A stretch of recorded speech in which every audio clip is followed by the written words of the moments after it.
A woman named T fled El Salvador 5 years ago. She's transgender. She was constantly harassed and threatened. She came to the US to survive. The Trump administration deported Park.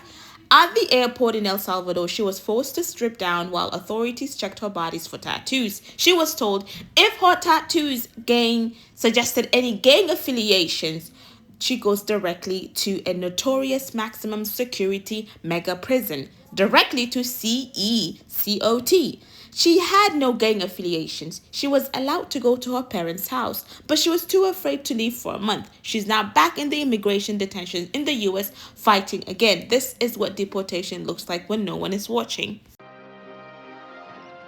Minnesota has just made history. A state has criminally charged a federal ICE agent for pointing a loaded gun at a civilian on a highway. And globally, the United States Refugee Program admitted 4,499 people since October. 4,499 of them, or 96 of them, were white South Africans. Now to Minnesota, April 16th, Hennepin County Attorney Mary Marjorie stood before cameras in Minneapolis and announced something that has never happened before in this country. A state has criminally charged a federal ICE agent for actions taken while on duty. The officer is a 35-year-old Gregory Morgan Jr. faces 2 counts of felony second-degree assault with a dangerous weapon. Here's what happened now. Back in February 5th, on Highway 62 in Hennepin County, Minnesota, Morgan was driving an unmarked rented Ford Expedition illegally on the highway's shoulder, bypassing traffic. 2 civilians in another car briefly served in front of him to block him from passing illegally, right? A normal thing people do when someone is driving dangerously. They had no idea he was a federal agent. Morgan pulled up beside them, rolled down his window,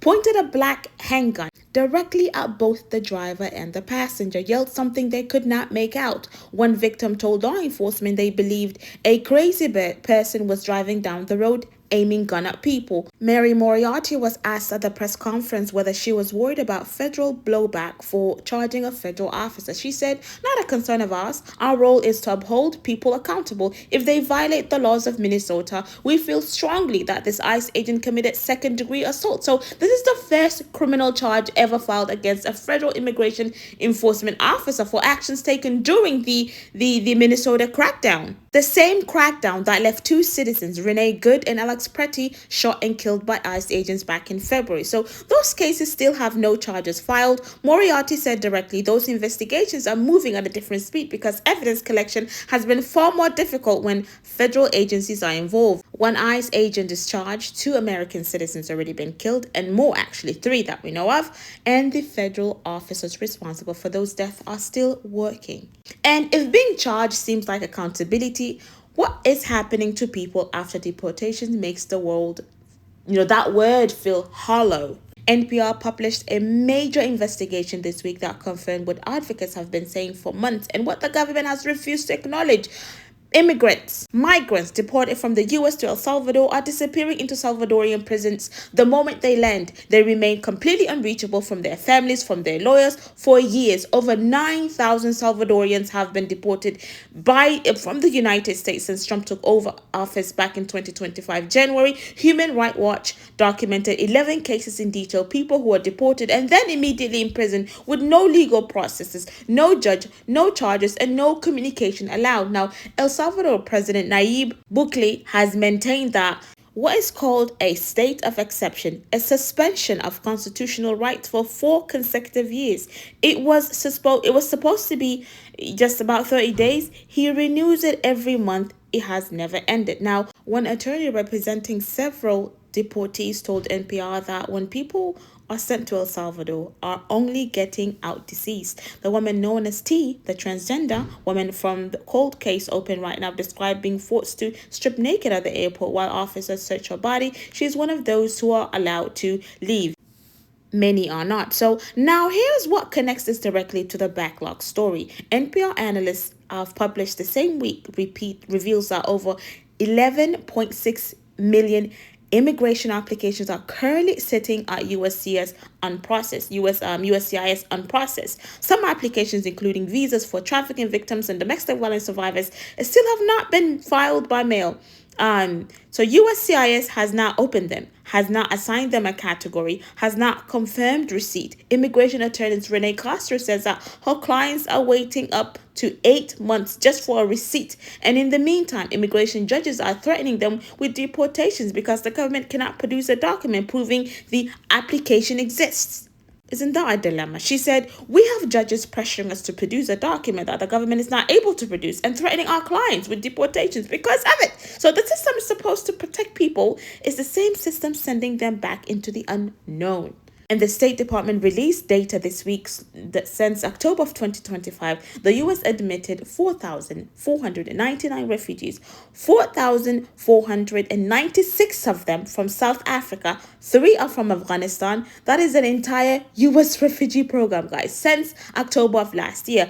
1 year ago, the United States admitted 125,000 refugees from 85 countries that was last year, right? Or 1 year ago. So under Trump, the annual cap has been slashed to 7,500, and the overwhelming majority of those slots have been reserved for white African and South Africans based on Trump claim that the white South Africans farmers are victims of what he calls a genocide. And that claim has been entirely debunked. South Africa's own government has rejected it. More than 1,500 prominent Afrikaners themselves signed a letter to the U.S. Congress saying that the characterization of them as prosecution victims is false and harmful. So white South Africans control approximately 75% of the country's farmland. They are represented in business, government, and sports. The country's black majority, more than 80% of the population, still holds a fraction of national wealth. So, meanwhile, people fleeing actual documented prosecutions in Sudan, Congo, Myanmar, and Afghanistan, and so many other countries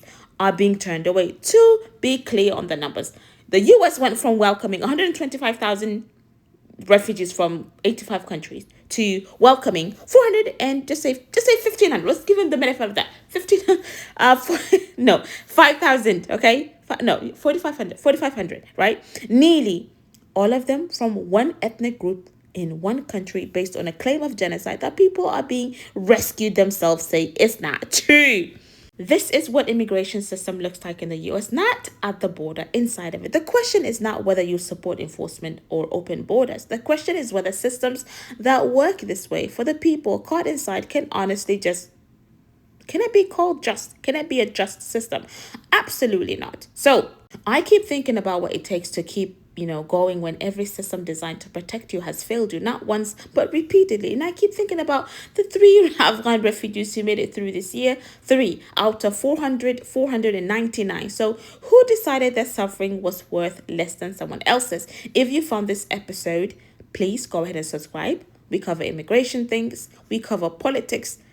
We're not politicians. We're not analysts. We cover what we can so the layman understands, just like myself. Share this with someone who needs to understand what the immigration system is actually doing right now, not what they're being told it's doing. I leave you in the care of Allah subhanahu wa ta'ala. Assalamu alaikum wa rahmatullahi wa barakatuh. Be sure to subscribe, like, share.